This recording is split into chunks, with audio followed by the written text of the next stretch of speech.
London underground একাধিক কারণে নজর কাড়ার মতো। 402 কিলোমিটার জুড়ে মোট 11টি রুটে 272টি স্টেশন রয়েছে। প্রতিদিন 50 লাখ মানুষ টিউব ব্যবহার করেন।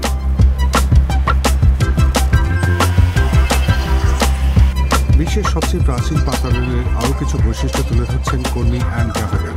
There's so much that অনেক makes the কারণে tube টিউব যাকে বলে iconic. Every time I take a প্রতিবার journey on the টিউবে চড়ার tube, সময় কোনো কিছু আমার মুখে হাসি ফুটিয়ে তোলে, makes me smile. অ্যান আসলে মার্কিন যুক্তরাষ্ট্রের ফিলাডেলফিয়া শহরের মানুষ। প্রথমবার লন্ডনে এসে তিনি টিউবের অনুরাগী হয়ে পড়েন। 2012 সাল থেকে তিনি লন্ডনের পরিবহন সংস্থা TfL এ কাজ করছেন।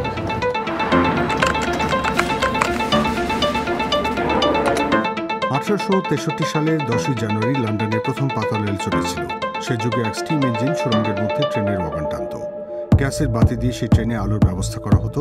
প্রথম দিকে সুড়ঙ্গ ভূপৃষ্ঠের বেশি গভীরে ছিল না। Welcome to Baker Street Station. It's one of the oldest stations on our network. স্বাগত।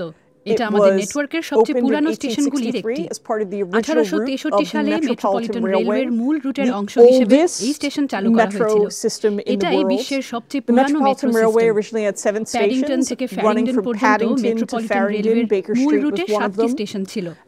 বেকার স্ট্রিট সেগুলিরই একটি। 1980 দশকে এই প্ল্যাটফর্মগুলি 1863 সালের মতো করে আবার গড়ে তোলা হয়েছিল। Like they were in 1863. আনুষ্ঠানিক নাম লন্ডন আন্ডারগ্রাউন্ড হলেও রুটের মাত্র 45% মাটির নিচে রয়েছে। বিশেষ করে শহরের কেন্দ্রস্থলের বাইরের অংশে ট্রেনগুলি মাটির উপরেই চলে। শহরের উত্তরে কিছুটা পাহাড়ি এলাকায় সবচেয়ে গভীর স্টেশনটি রয়েছে।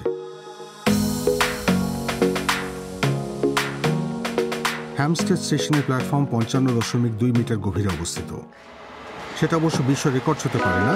বিশ্বের গভীরতম পাতাল রেল স্টেশন ইউক্রেনের রাজধানী কিয়েভে রয়েছে।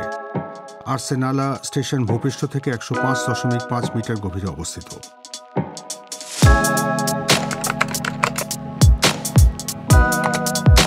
বিশ্বের অনেক মেট্রো সিস্টেম লন্ডনের একটি বৈশিষ্ট্য নকল করেছে, আর সেটা হলো নেটওয়ার্কের নকশা। সেই ম্যাপের বিশেষ ডিজাইনের ক্ষেত্রে রাস্তাঘাট বা দূরত্বের বাস্তব প্রতিচ্ছবিকে গুরুত্ব দেওয়া হয় না। It was originally designed in the 1930s by an electrical draftsman named Harry Beck. So Harry Beck came up with this map, and he actually experienced a lot of resistance. And it took the underground 2 years to kind of accept it. They ended up using it, and now it is an icon. পুরনো ম্যাপগুলি London টিউবের বাস্তব রূপ ফুটিয়ে তোলে, কিন্তু সেগুলো প্রায় আঁকাবাঁকা পথে অবস্থিত। সুড়ঙ্গের আকারের কারণে পাতাল রেলকে টিউব অর্থাৎ নল বলা হয়। 1890 সালে সেই ডাকনামের প্রচলন ঘটে।